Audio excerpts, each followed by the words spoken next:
Hello everyone, welcome to my channel and welcome to a new vlog. চলে এসেছি টোবারমারি সিরিজের part 2 নিয়ে। আশা করি তোমরা সবাই খুব ভালো আছো এবং সেফ আছো, আর আমরাও এদিকে ভালো থাকার চেষ্টা করছি। কিন্তু কি বলো তো, সত্যি কথা বলতে একদমই ভালো থাকতে পারছি না। মনটা কলকাতাতেই পড়ে আছে, আর শুধু মনে হচ্ছে যে আমরা কবে জাস্টিস পাবো, কবে এই কেসটা সলভ হবে। যে চলে গেল সে তো চলে গেল, কিন্তু তার বাবা মায়ের এখন কি অবস্থা। আর যে গেল সে যে এতটা খারাপভাবে গেল, এটা মনকে এখনো মানতে বাধ্য করতে পারছি না যে কি হলো, কি এমন জানলো মেয়েটা যার জন্য তাকে এইভাবে সরিয়ে দিতে হলো। আর ঠিক এই কারণেই ভিডিও এডিট করতে একদমই ভালো লাগছিল না। কিছুদিন যেন সবই থেমে গিয়েছিল। যাই হোক, শুরু করছি আমার আজকের ভিডিও। আর এই ভিডিওটাতে থাকবে সবেল বিচ। আর গ্রোটো যাওয়ার আগে আমাদের হাতে বেশ কিছু সময় ছিল, তো সেই জন্য আমরা আরেকটা বিচ ভিজিট করেছিলাম গ্রোটোর ঠিক পাশেই, সিঙ্গিং স্যান্ড বিচ বলে। তো এই দুটি বিচের কিছু মুহূর্ত নিয়েই থাকবে আজকে আমার এই ভিডিওটা। আর সাথে তোমাদের ঘুরিয়ে দেখাবো আমরা যে মোটেলটায় ছিলাম, ওয়ারটন উইলিস ইন, সেই মোটেলটা। তো আগের ভিডিওতে আমি তোমাদের বলেছিলাম যে আমরা এই ট্রিপে কোথায় যাচ্ছি আর আমাদের সাথে আর কে কে যাচ্ছে। তো আমরা যাচ্ছি মোট 8 জন, 4টে কাপেল। আমরা এই গাড়িতে 4 জন আছি, আমি, আমার হাজব্যান্ড, আমার হাজব্যান্ডের ফ্রেন্ড ও তার ওয়াইফ। আর আরেকটা গাড়িতে আছে আমার 2 বন্ধু ও তাদের হাজব্যান্ডরা। তো আমরা পৌঁছে গেছি সবেল বিচ, আর ওরাও এসে পড়েছে। আমরা গাড়ি পার্ক করে এবার সোজা চলে যাচ্ছি বিচের ধারে।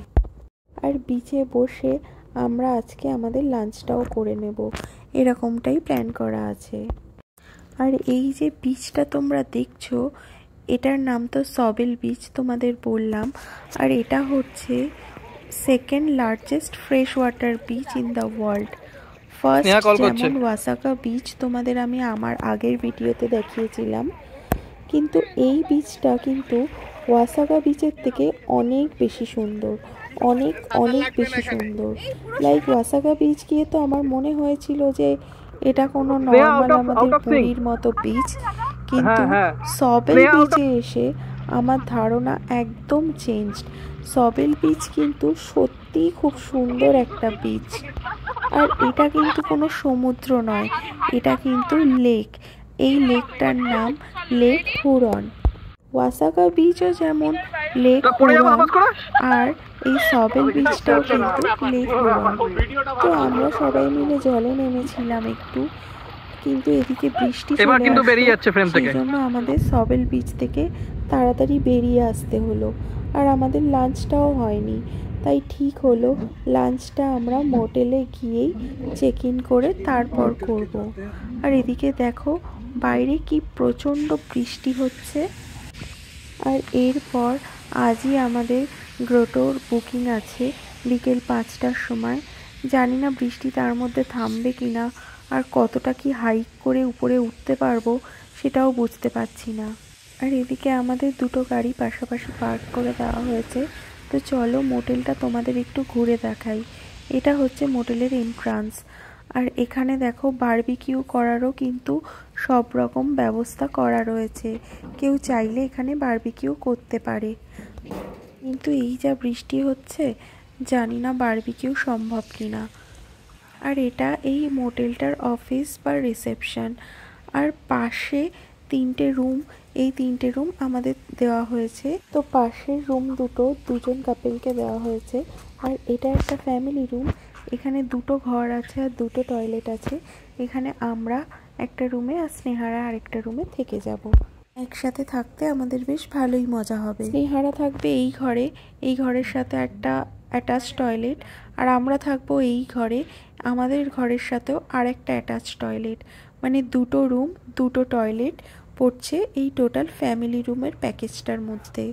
আর এই ছাড়াও এখানে মিনি ফ্রিজ, একটা মাইক্রোওয়েভ, একটা কুলার সবই আছে। তো আমরা এখান থেকে লাঞ্চ করে এবার সোজা বেরিয়ে যাব গ্রোটোর উদ্দেশ্যে। আমাদের লাঞ্চও কমপ্লিট আর আমরা বেরিয়েও পড়েছি। এদিকে বৃষ্টিটাও একটু কমেছে, এবার দেখা যাক কতটা কি হয়। এখানে তো বৃষ্টি কমে আবার সঙ্গে সঙ্গে বৃষ্টি পড়ে। এখানকার ওয়েদার খুবই আনপ্রেডিক্টেবল।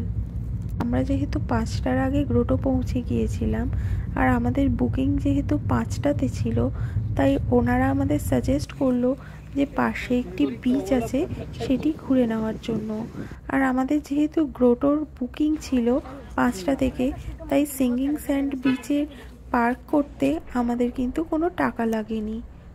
গ্রোটোর বুকিং ডিটেলসটা দেখেই আমরা ওখানে খুব ইজিলি পার্কিং পেয়ে গিয়েছিলাম। তো গাড়ি পার্ক করে আমরা চলে যাচ্ছি এবার বিচের দিকে। আর এদিকে হালকা হালকা আবার বৃষ্টিও পড়তে শুরু করেছে। আর এই বিচটা কিন্তু খুব সুন্দর, ছোট্ট একটা বিচ, একদমই বেশি ক্রাউডেড নয়। আর বিচটা একদম সমান। দেখো আমার বর কত দূর অবধি হেঁটে গেছে, কিন্তু তাও কিন্তু শুধুমাত্র পায়ের গোড়ালি অবধি জল উঠেছে। বিচটা একদম সমান একটা বিচ। তো আমরা এখানে দাঁড়িয়ে একটু ফটোশ্যুটও করে নিলাম আর কিছু ভিডিও ক্লিপস বানিয়ে নিচ্ছিলাম। এই বিচটা বাচ্চাদের জন্য একদম আইডিয়াল, কেন কি এর গভীরতা একদমই বেশি না। খুব সুন্দর একটা ছোট্ট বিচ আর শান্ত, কারণ খুব একটা বেশি ক্রাউডেডও না। এই বিচটা তো আমার খুব ভালো লেগেছে। আর এদিকে হালকা হালকা বৃষ্টিও শুরু হয়ে গেছে। এরপর আমাদের প্ল্যান গ্রোটোতে হাইক করা। তো চলো আজকের মতো আমি ভিডিওটা এখানেই শেষ করছি। পরের ভিডিওতে আমি তোমাদের সাথে গ্রোটোর সব কিছু শেয়ার করব। আমার এই ভিডিওটা কেমন লাগলো আমাকে অবশ্যই কমেন্ট করে জানিও, আর ভালো লাগলে একটা লাইক করে দিও। আর যারা যারা আমার চ্যানেল সাবস্ক্রাইব করোনি তারা প্লিজ আমার চ্যানেলটা সাবস্ক্রাইব করে আমার পাশে থেকো। Thank you.